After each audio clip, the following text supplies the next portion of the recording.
Then you rolled in with your hair in the wind, baby, without warning. I was doing all right, but just your side had my heart storming. The moon went hiding, stars quit shining, rain was driving, thunder, lightning. You wrecked my whole world when you came. Hit me like a hurricane. What in the name of Florida was that? Yo, how's my the peeps will have to let me know how my country draw was, but yo, you ever listen to Luke Combs? Yeah, Luke Combs. Yep. Yeah, that was my impression of him. But Luke yeah, Combs. dude, those big dudes can belt. Luke Combs. Oh man, he had Yeah, a. big old country singer. He's more kind of like pop country now. Well, he hit that. He got the fast car cover that he did. The, he had a fast car cover. Yeah, he's had a couple of different covers, but I feel like over the last couple of years he's really kind of blown up. Yeah, I But think I yeah, know I that think that Love. song Hurricane was like the anthem, at least down here in Florida in the South, or like I think maybe 2 years ago or 2 years ago, last year when it came out. All right. I fuck with it. I fuck with it. What's up with you, brother? How we doing? Bro, got my Wawa here. Oh, man, Sheesh. So I'm caffeinated, man. I'm don't be good. pulling up on the call with What you got? Wawa. Starbucks? I got Starbucks. Ain't nothing like a Wawa coffee though. Yeah, so I'm pretty pumped because Wawa was originally a Northeast thing, right? So super popular up in Jersey where I grew up, and then when I came down here, there wasn't any Wawa at all when I first moved here in 2019, and then over the last couple years, they've been slowly popping up, man. But yeah, I know you're a big fan of Wawa. What's your typical order at Wawa, bro? I will usually go chicken finger sub, baby spinach, because the baby spinach is always a little fresher. Onion, tomato, salt, pepper, oregano, vinegar, oil, and a little honey mustard. Sheesh. Yeah, on a Chicken. Okay, so chicken finger sub is good though, huh? From Wawa. chicken, yeah, chicken finger sub, definitely fire. And then random kind of flavored coffees, bro. Whatever they got. Last time I Yeah. was there, they had some horchata flavor shit. Ooh. Oof, horchata. Fall's about to hit, so you know that pumpkin spice latte flavor is about to be everywhere. Oh, we already tore up the Trader Joe's pumpkin spice coffee. You ever had that? It's solid. Is it like ground coffee? Ground coffee, yeah, but Okay. it's like regular coffee with like subtle notes of like pumpkin and cinnamon. Picked that up this past weekend, and then I'm not sure if Catherine likes the cinnamon brush. You know what I'm talking about, the cinnamon broom. You ever get those? No, it sounds delicious, whatever it is though. Is it you kind of like No. brush It's a legitimate broom, and then like it essentially just makes your house smell like cinnamon. smell like good? Ooh, So aromatics. got to get Christy. Christy was like, "Oh, the coffee's out." I'm like, "I already know what I got to do. Go buy 4 bags, get a bring it home." It's pumpkin spice girl latte season. Bro, Let's I get. used to like hate on people who would be all about like the pumpkin spice stuff, but dude, like call me basic or what, but I'm one of those people now. Oh, dude. The only bad thing is like Starbucks pumpkin spice latte. I kid you not. If you open the cup and look inside, that shit is like neon orange. Like that shit is so in the dark. Like it's too much. But the flavors, fire. Like Yeah. so fire. Just makes you Uh, feel warm and fuzzy. How's the weather up there is probably starting to drop now, right? In the fall. yeah, we actually had 55 Yeah, look at degrees. you, bro. You got a crew neck on? I got shorts on though. I got shorts Oh on. yeah, okay, crew neck I had shorts. to put something on because I was like, geez, like I did not expect 55 because literally it was probably like 80 the past week. Yeah, when I was up there, was it 2 weeks ago visiting y'all? Yeah, it was super. It was still really nice out. But I mean, like cold for me down here in Florida, where it's typically like 80 Yeah, I degrees, remember. 90 Yeah, I was like, "Yo, brother, you shaking right now?" Because I was in a degrees. tank. I'm freezing. Bro, I'm so soft, man. Yeah, every time it drops below 70 degrees now, I'm like, yo, I need a long sleeve. What's new in the business life now, though? Business life, there's always something shaking up, man. But recently, we actually just came back from this morning, but we had a working interview with one of our front desk STRs.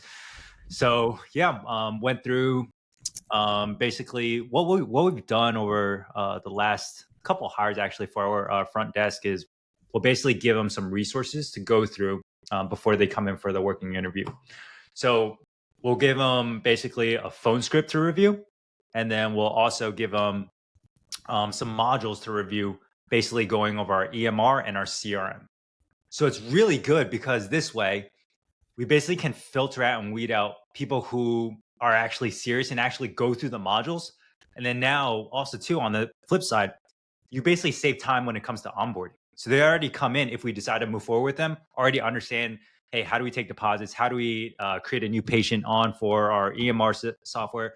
How do the automations work in our CRM? So, and then also already kind of having an understanding of the discovery calls.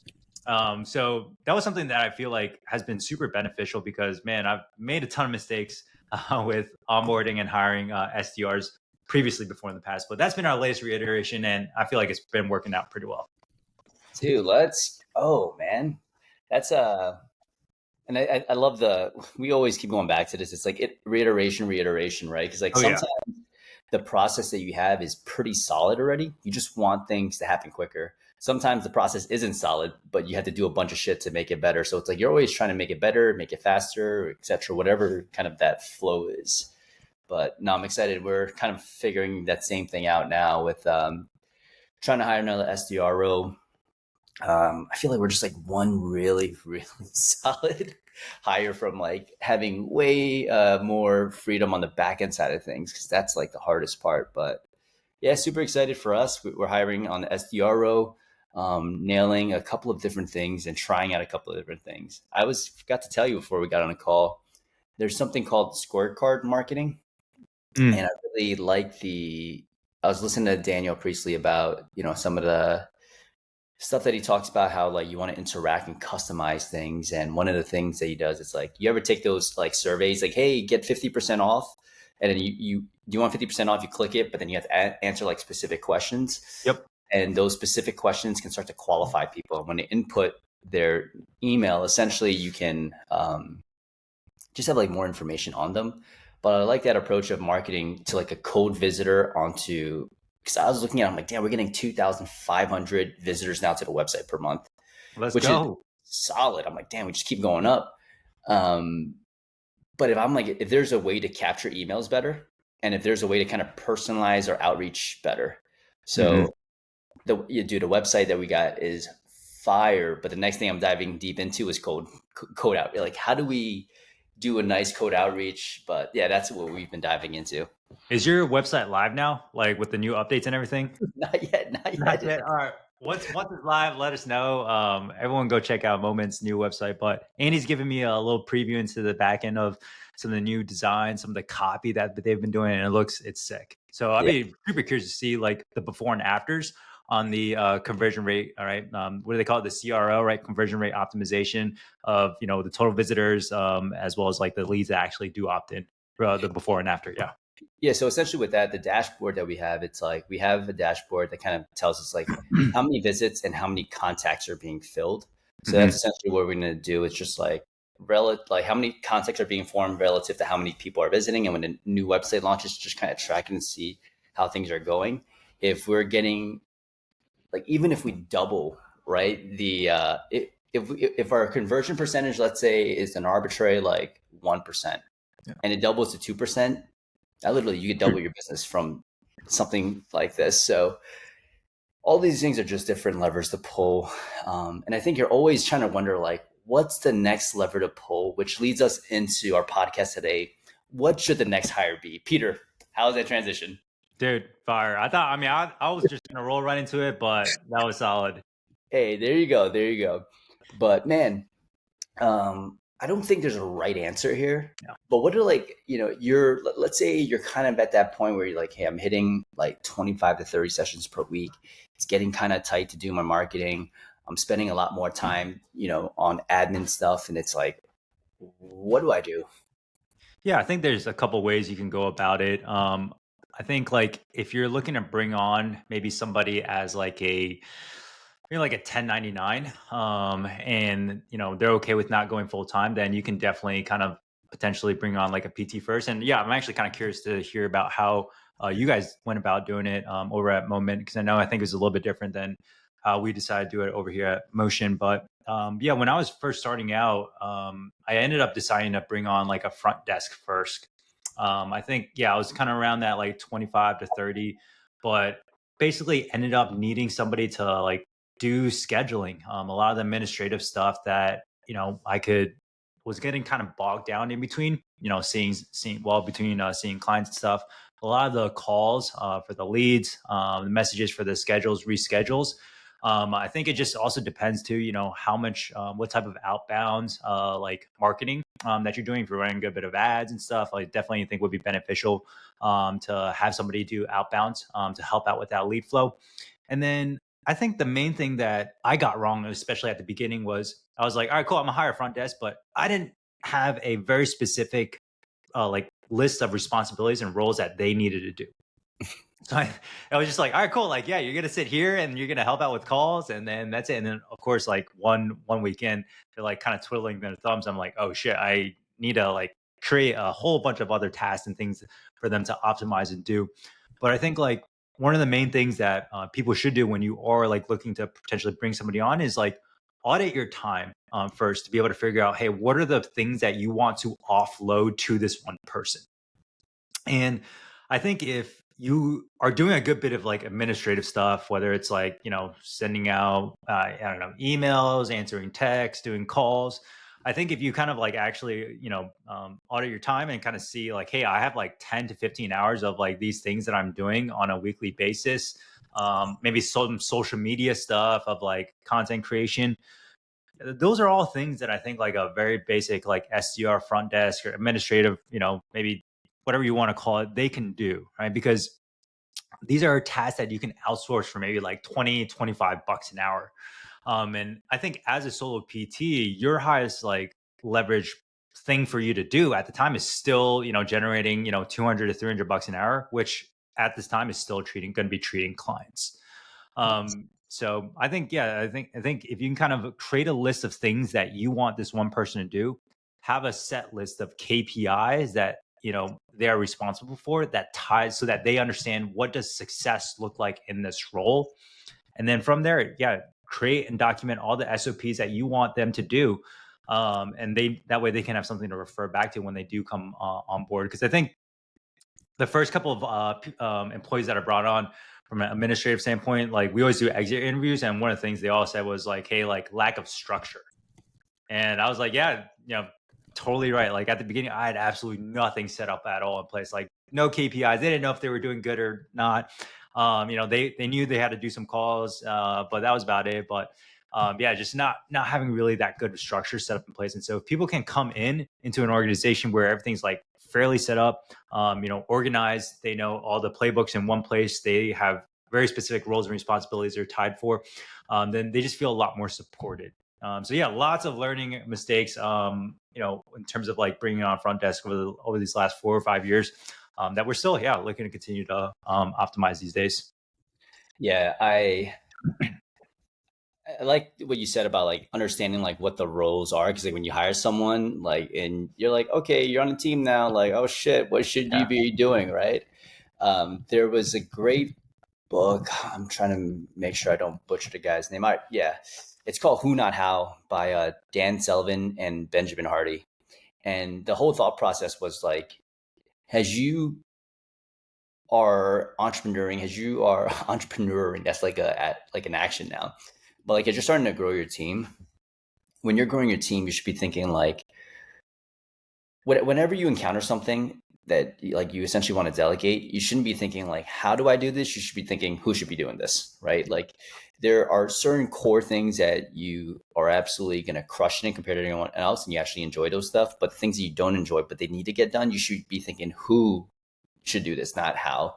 And I think as long as you start to create a list of like maybe certain repetitive things, certain things that might require more touch points, those are the things that you'll start to offload. And when you hire someone, I think the common mistake is like you think that you're just going to hire for like, especially in the beginning, like, oh, like 2 or 3 different tasks. But people understand kind of what happens like when they're joining a smaller team. Like as long as like, hey, it won't be these will be your majority of what you do. But yes, you'll have some odd jobs, right? And when you think about like when you've worked at somewhere else, it's like I remember we would work at certain jobs when I was like 14 to 18. They're like, yeah, I know this wasn't on your job Yeah, listing, but wasn't what you signed up for, but could you climb this ladder and put the shit on? You know what I mean? Like, it wasn't what you signed up for, but hey, would you be down to, right? And I think so many people are down to do those things. So it's like, when you hire a front desk admin person, it's like, hey, do you mind doing laundry? Like you just like sneak it in there. So yeah, I got you. You can totally do that.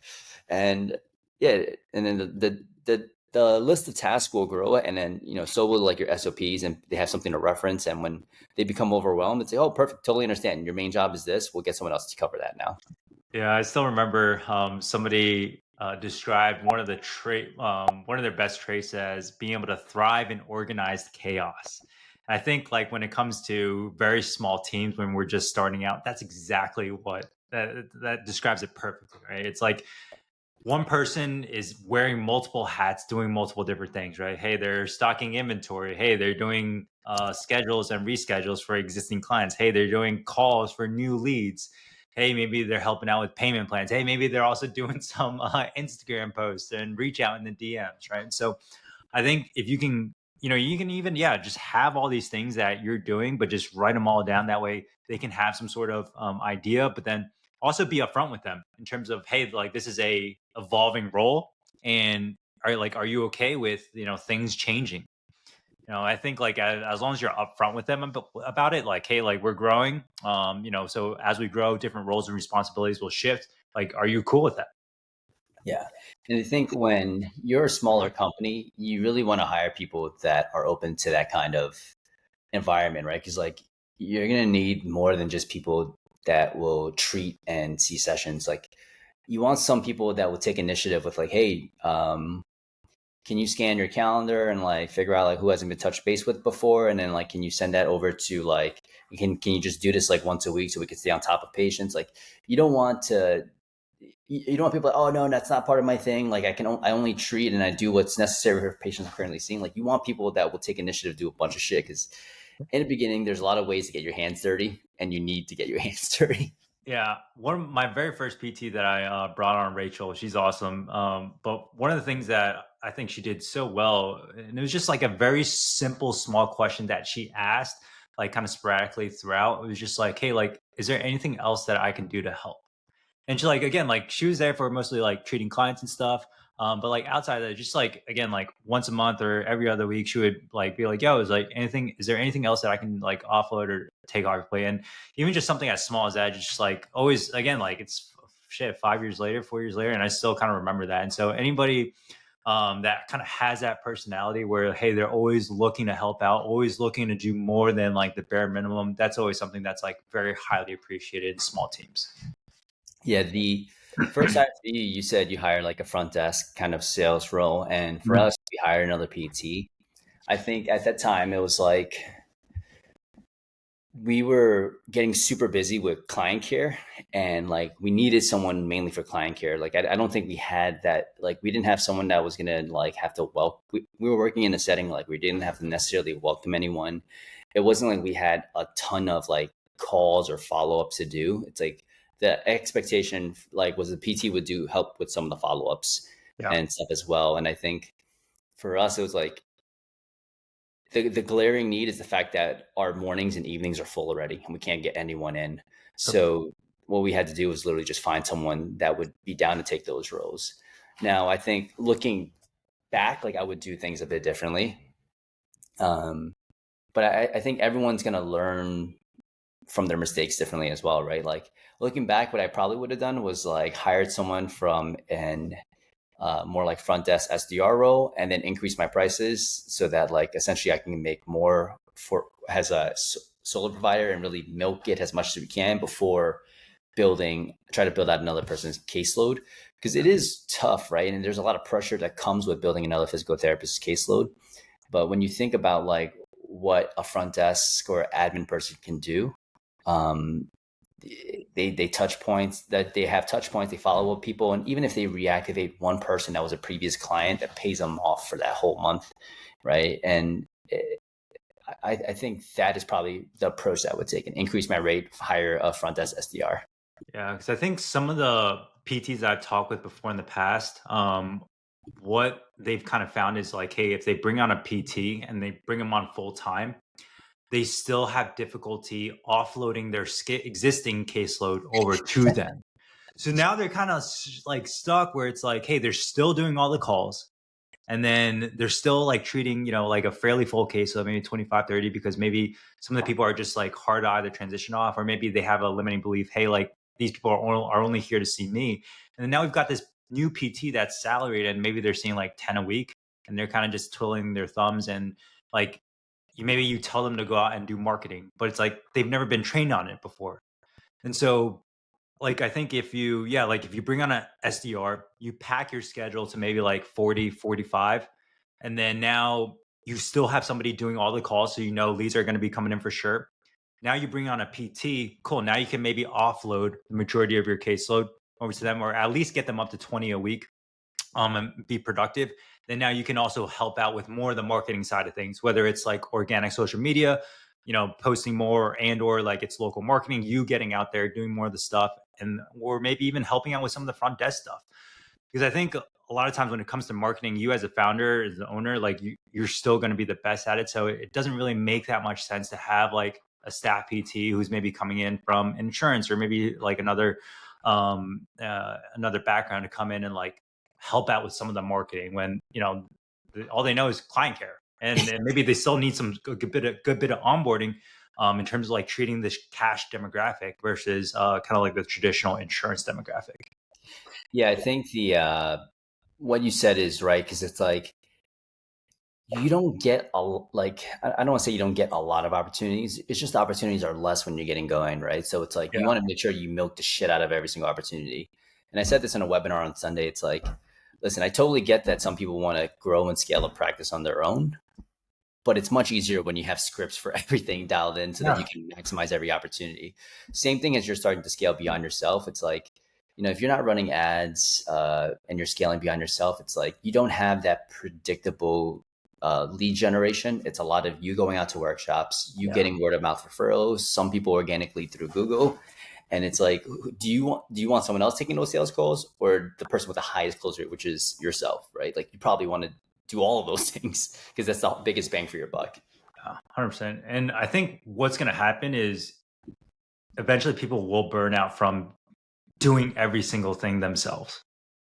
Right. So it's like, I think, 3 or 4, the first year is good, right? You're doing everything, you're still kind of getting kind of used to it. But then, man, shit, by the time year 4, year 5 rolls around, if you're still the one person doing all the discovery calls, you're still doing all the marketing, all the lead gen is dependent on you, and you're treating clients, like, dude, I don't know if I would be able to sustain that, honestly.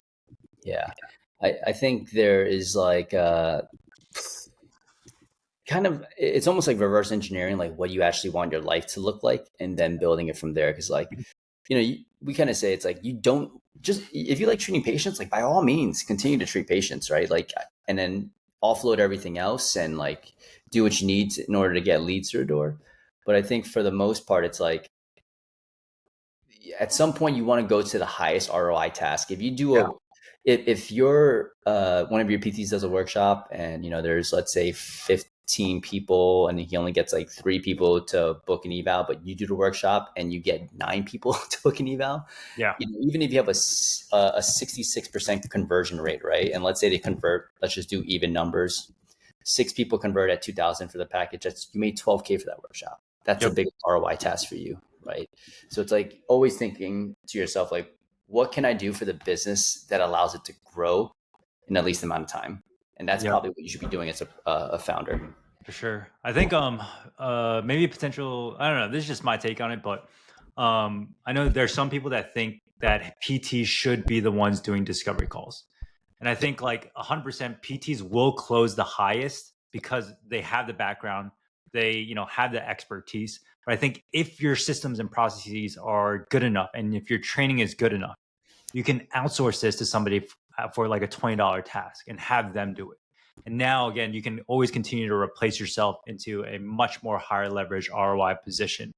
But I think, yeah, that's maybe potentially a common thing. It's like, yeah, hang on to that discovery call for as long as possible. But then at some point, you should be recording all your calls, the ones that are successful, create like a document of SOPs of what all your successful calls what do they entail, and then start training somebody to replace you for it. Otherwise, like if you're the person who's only going to be doing discovery calls, like you're not going to be able to scale it past a certain extent.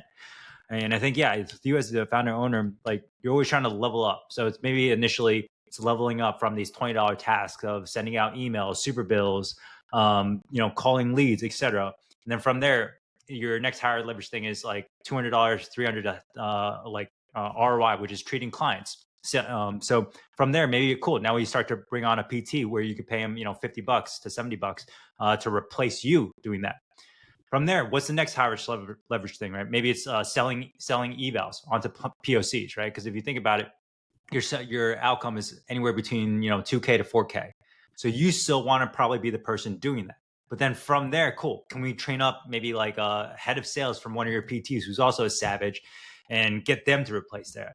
And then from there, like, so this is where I'm currently at now is all the ads, right? So I'm like very heavily involved in our ads process of like the creatives, the funnels and everything. But then from there, like my next like person I'm looking to replace on is somebody who's like just in charge of like the front end sales, which is like optimizing all of our leads and everything. So getting somebody to replace that. And then from there, man, shit, I don't know. I'm sure there's something else once I out of my time to see what else can I replace. But you should always, consistently look to see, hey, like who else can I bring on to replace you? Yeah, I think the term that they use in like Twitter entrepreneur world is like you got to keep firing yourself. Yeah. Like, you got to keep firing yourself. Like, and I think when you hold on to a personal anecdote, it's like a lot of times that we keep these tasks on our plate because one, it feels like you're busy, right?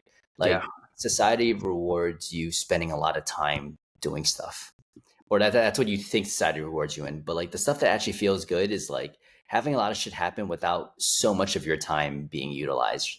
And you got to eventually get used to the fact that you don't need to grind, right? Like Mhm. if your perception of the future is like, oh, I'm going to always have to grind. I'm going to always have to grind. You will never see opportunities that will allow for that to happen because you have such a limited mindset. Like that's the whole point about mindset. Like if you think that at some point I'm going to grow a business where I outsource everything, you'll see opportunities to outsource. Mhm. But if you feel like I can never outsource these things, I can never, you always find excuses like, oh, the way that person talked, well, I didn't like it. It can't happen, right? Like if you are open to it, like you will see more opportunities. Yeah. I know a big limiting belief that I had was that, hey, because I'm the best at it, I need to do everything, right? So, hey, I'm the best at treating clients right here. I'm going to treat all the clients. Hey, I'm the best at doing discovery calls. I'm going to do all the discovery calls. And then uh, it didn't really occur to me until somebody told me this, but it's like, hey, it's okay for someone to perform at 80% of the output that you produce at, if it means getting your time back so you can continue to level up and, replace yourself doing other things. I think if you can learn to accept that, then yeah, you'll go very, very long ways. Yeah, and to give you an idea, right? Like this is what happens when you get a little bit more time back. Like we just had a DM setter. It was cool. Like first month, I think she closed 9K. This month she closed 14K. But now that I've got my time back, like what am I going to do? I'm creating specific landing pages that explain the services. So instead of like going straight into offering someone something, it's like, hey, I'm going to send you this landing page, just let me know. And when you watch that video, let me know this is what you're looking for. And the video on the landing page will be the VSL, right? So it's like when you get your time back, you could create more resources so that eventually they're not just 80% of what you do. They can be 100% because you're equipping them with more, processes, you're equipping them with more things that they can utilize. Yeah. Dude, bro, I think one of the things that you do really well is allocating time for yourself to learn more and level up. I think that's one of the things that not a lot of people will do is like setting time apart so that they can continue to learn more about, I know you're always reading different books, always learning from other like coaches and enrolling yourself as like a mentee within all these different things. And I think if you are consistently like so busy, being inundated with like the day to day, then like how are you yourself going to level up? And I think like the business overall is only going to grow to the extent of which like however much you grow. And if you're so busy doing everything, it's like you're only going to be able to grow to a certain extent. So yeah, like make sure you carve out time aside so that you can learn more things, so that you can be creative, right? Even just setting time apart to like come up with new ideas. Yeah, I think the one thing to think about, it's like if you can't help a patient, right? But you don't have time to actually learn how to help that patient, like that's not a position that you want to be in, right? Right. Like, because at the end of the day, when one of the best things you could do for marketing is just deliver a favorable outcome and create a raving fan. So like if your schedule is so packed that you can't even develop your clinical skills anymore and dive into specific nuances if you need to, and that goes for like maybe you're hiring another PT, it's like you need to have hours in your day where it'll sound weird for people that don't understand it yet. Ideally, your schedule is just completely open, Yeah. right? Like, and you just do what, like, maybe you have a theme for the day or like the one thing that you want to tackle. But I think every person that's a founder or CEO should seek to eventually have a completely open schedule because they can just wake up that day, goes, this is the most important task I need to handle. Let's do this. And if I need to be flexible, I could be flexible. But if you're a founder and you're just like, fucking 12 hours back to back. Granted, we all have those days. It's like you have no flexibility in your schedule to help anyone. But if you're completely open, you could put out fires. You can even optimize certain things. You could chip away the next important task. And it feels so weird because we tie ourselves so much like, I'm hustling. I got a busy ass schedule. It's like, you shouldn't be busy. You got to spend time thinking and like figuring out how to solve the problems more efficiently. Yeah. I love that because I know, yeah, I that's something I still struggle with is just hey, like consistently feeling like I need to be doing something at all times, like grind, grind, grind. And if I'm not like doing anything, then like what am I doing? Right. I'm not necessarily being productive, but yeah, not tying kind of like your self worth to the amount of like things that you are consistently doing. But yeah, let's talk a little bit about like roles and KPIs, man. So like for your DM setter, what are like her KPIs that she's responsible for? What are some of like the roles and responsibilities that you've got entailed for her? And actually, how did you know to bring on like a DM setter? Was it because like you were consistently in the DMs yourself, bro? I was pretty much in the fucking DMs myself, and I was like, Yeah. I've got a script. Like, to Peter's point, I paid like, I don't know, so like $16,000 to learn DM messaging. Yeah. Like how to have a really good DM kind of script, how to adjust it and stuff. And then I started to see some success with it myself. But at the end of the day, it's like I don't want to be doing that forever. And the cool part is like you just got to do it enough so that you understand Yeah. what is happening. So I just got to a point where I'm like, yeah, there's no way I can message all of these people, Yeah. and there's no way that I can like have the brain capacity to be like, okay, this for moment PCP, this is for moment education, this is for co-coach coaching, right? So offloading that completely. The only real KPI that we're setting right now is like 50 conversations a day, right? Okay. And like 50 conversations a day so far has been really, really solid. I think more than that, you just end up having a bunch of people fall through the cracks. And then we're just having like target, like, I don't know really what the expectations are because it's really like the first couple of months of doing it. But just right now is just seeing like ideally positive trend in what she's closing, and then figuring out like reporting back like what are the main constraints. Other KPIs that we're going to create soon is mainly to incentivize her. Is there's going to be separate links for her to submit someone into a newsletter, Mm. and then we'll track those over time. Like when you get 50 people on a newsletter, you'll hit another bonus. Another 50 people on a newsletter, you hit another bonus. Because I think whatever it is that you incentivize for is the outcome that you're going to get. We currently incentivize her for with Moment PTP. She books a call and that person shows up. Perfect. She gets paid for that. When we have this at live seminars for GGC or Moment Education, if she booked anyone for it, she would get paid for that.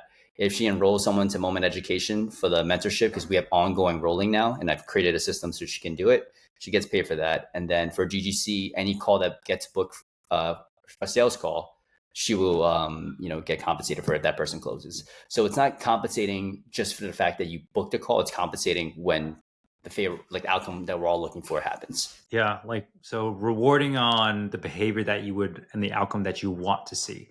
I think that's huge because that was definitely something that we weren't doing at the very beginning. We were just like, hey, hourly rate for our like front desk, and then that was it. And then our next reiteration was like, all right, maybe a little bit higher hourly rate, and then we're also going to give you like 5% of all evals booked.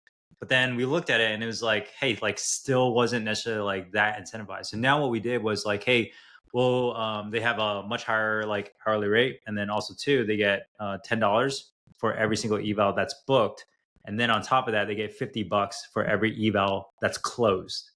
So also incentivizes them as well too. So to really make sure, hey, these are good quality evals that are coming in. And then also too, if maybe they don't close initially with the PTs, cool. Now they are also incentivized to consistently follow up with these evals that came in to kind of see, hey, like, did you get the outcome that you needed? And if not, cool, here's an opportunity to, continue that conversation. And then they also get rewarded on that as well too. So I think, yeah, at the beginning, I was always just trying to like see what I could pay people the least. And I think that was a big, big, big mistake, man. I think there's a big difference between paying for like good quality A talent players in the space for, especially for appointment setting. Cause you can kind of tell, hey, like based on the background, like just having good sales repertoire is really, really solid. And then also too, just being like incentivized to go out and produce more. Cause I mean, yeah, if they're producing more, like business makes more money, cool. They should definitely 100% get rewarded for that. Yeah, it goes back to the old adage, right? Like, um, it was if you don't pay nice, you pay twice, or if you don't Yeah. buy. But guys, like, as you're listening, it's like we're all still trying to fucking figure it out, right? Like, there hasn't been like another physical therapy group that I've been a part of where it's like, hey, DM conversations is a great way to generate leads. It took me going out of physical therapy mastermind groups, Yep. talking to like software SaaS founders about like what they've done, like scrappy SaaS founders. But even as I'm doing this right now, and I'm talking to Peter, I'm like, oh man, like, the only KPI I've really tracked for her, it's like how many conversations we're having and what the outcomes of those conversations are having. But I'm like, okay, perfect. It's like, let's create another KPI where it's like, not only am I going to give you a bonus for like the newsletters, it's like, okay, if on average we, for like 3 months, we keep the newsletter thing live and it's like, there's only 20 or 25 signups, like I can at least like, hey, every single month, like let's get to 50 columns per day. Let's try to get 50 to 100 signups in a newsletter and like all these things. And if you hit all those KPIs as well, you'll get another bonus. So it's like you can stack those things as well. But all that to say, it's like you don't have to know everything before hiring, right? You should just understand that at some point there is a net positive to it, as long as you're attaching it to some sort of task that you know for sure is yielding benefits. But if you're listening to this now, you might as well help someone measure how they're being successful, right? Yeah, 100%. Like, and that was something that, like one of my front desks, like back in the day, they were asking, hey, like, how do I know if I'm doing good? And I was like, well, shit, you're right. Like, I don't have anything specifically tied to that. Right. So then all of a sudden we're like, all right, cool. Like, what are some measurable KPIs that we can attach, to this role? Right. Is it like, hey, certain number of dials, or most importantly, at the end of the day, it's like, hey, what's the total number of like sets per week that we want? Right. And then based on that, we can kind of work backwards to in terms of like, hey, determining how many conversations need to be had at what conversion percentage needs to be converted at in order to reach that number of goal. And then from there, it's always kind of just triaging and seeing like, okay, if we're not meeting that goal, why is that? And then from there, is it, hey, like we need to do more training on maybe like discovery call? Do we need more training on maybe speed to lead? Is there maybe like a problem with the dialer, right? That we need to like optimize. So yeah, as we've kind of gone deeper and deeper into figuring out like, hey, like what is like the exact roles and responsibilities of this, like you just start to learn a lot more and like specific nuances of like, hey, what problems might arise with this, and then how can we help them like overcome this. And yeah, one of the things that we've done with our SDRs is over the last like last year, we were meeting with them once a week to do training, and I thought like that was like good enough.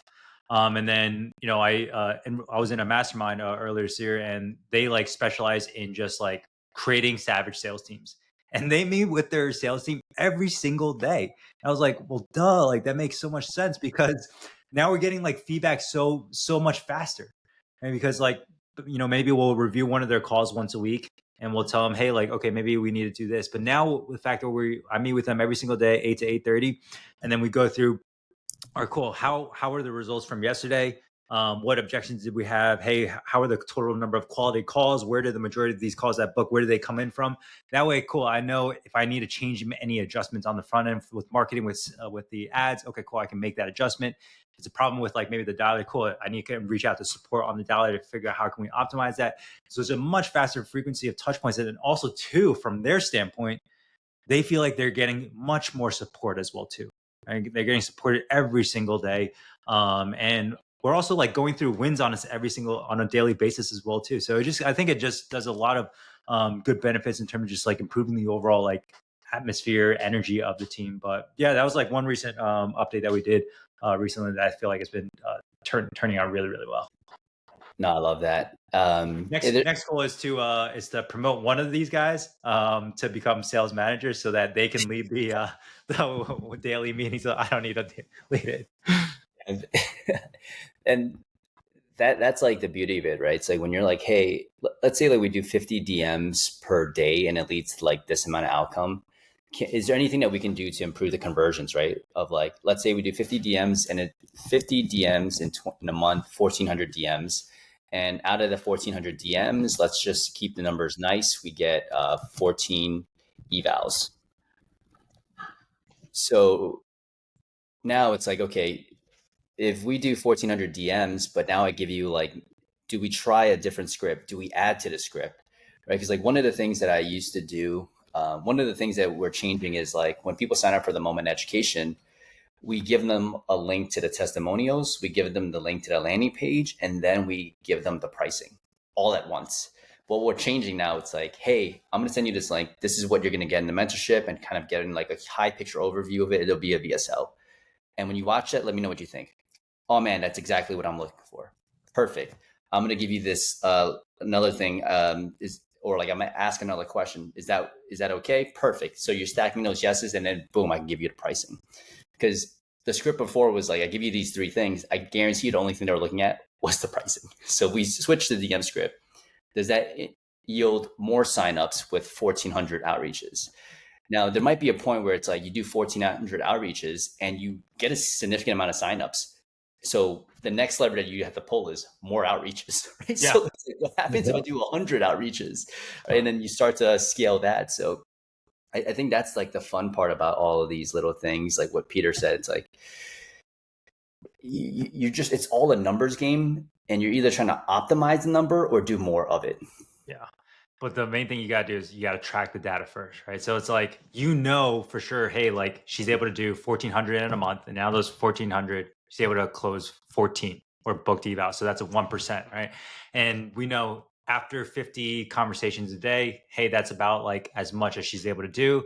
Anything more than that, maybe we have tested out maybe 75 or 100. And then the quality of the conversations start to drop. So there's a fine line between like, hey, pushing volume and then pushing also like quality.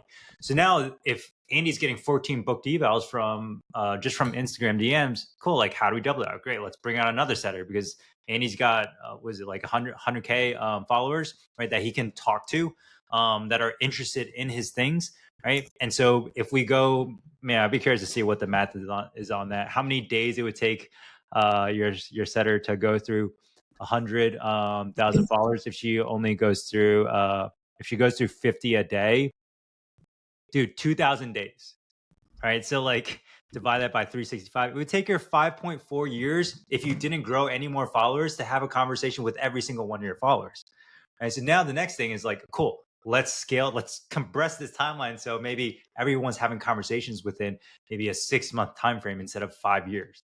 Now all of a sudden, cool. Now can we like start to bring it up from 14 book calls to maybe double that, which was at 28 book calls, and then from there continue to scale up. Yeah, the hard part, right, guys, is making sure the close rate continues to sustain and hold the same as you double. Yeah, but that's the fun part about it is just you have what do they call it? New levels, new devils, right? New levels, new devils, baby. Shout out to Dan Martell. I'm gonna the next talking to Peter. I'm like, yeah, the next deep dive is code calling, just because it's like we're like, oh man, it's so weird, right? Or like code calling or code outreach. You know, with the DM setting, it's usually people that interact with you, but code outreach is like, I think that'll be super fun just to see what happens. Connected with someone that does this at a very, very high level for SaaS. Yeah. And I was just talking with him and he was like, dude, you don't do that? That is a huge unlock. And I was like, fuck. But one role that we didn't talk about outsourcing, that I think is the instead of hiring another SDR or or front desk, or instead of hiring another clinician, hiring a coach to offload maybe some of the continuity. What do you think about that? I love that. I think that's huge. Yeah, because I mean, everyone coming in for continuity is usually training. I think the hard thing will be because we have this big problem in our practices. Everybody who sticks around on membership or continuity sticks around because of the relationship they build with the PT. So for definitely a pro if the PT is there, but we've also had it where a PT leaves, goes to another cash practice, and like shit, man, half if not more their continuity caseload also continues with them on.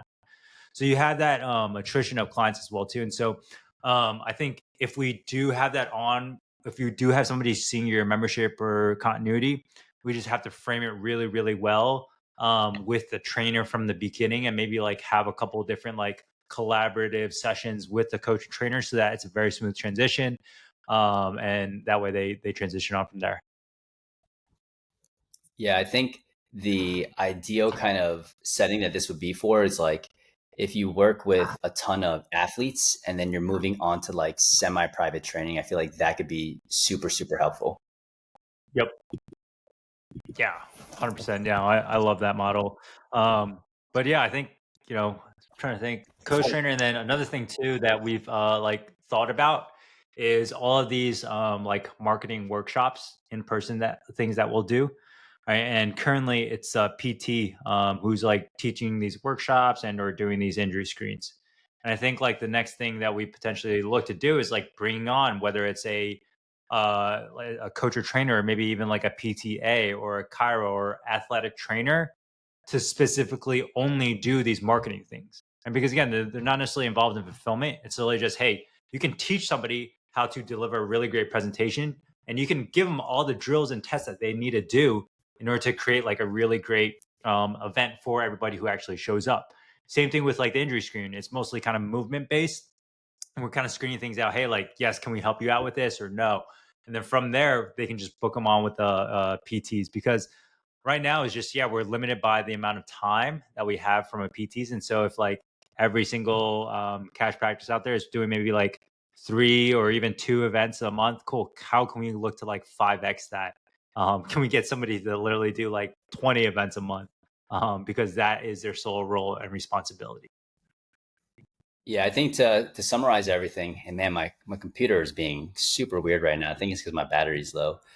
um, to summarize everything, I think the main thing to think about is what is the biggest constraint right now of your time that's preventing you from doing the highest level activity. If you Yeah. spend a shit ton of time with admin stuff and you can't spend more time on fulfilling clients, and that's your highest value activity, off offload that. If you're like admin stuff isn't taking that much time, I literally just don't have enough hours in a day to treat all the leads, hire another PT. If you're like, hey, I have a dope offer where like I can offload people to like semi-private training and create reoccurring, you can hire a trainer. But just some kind of different ways to look at it. Love it, man. All right, squad. Anything else, Peter? Dude, where can they check out that webinar that we did this past Sunday? I know a lot of people showed up to it, but I'm sure there's even more people who want to catch the replay. DM us, launch webinar, and we got you covered. Any of us, me, Peter, GGC, Instagram, we got you covered. Bang, bang. Awesome, squad. Peace.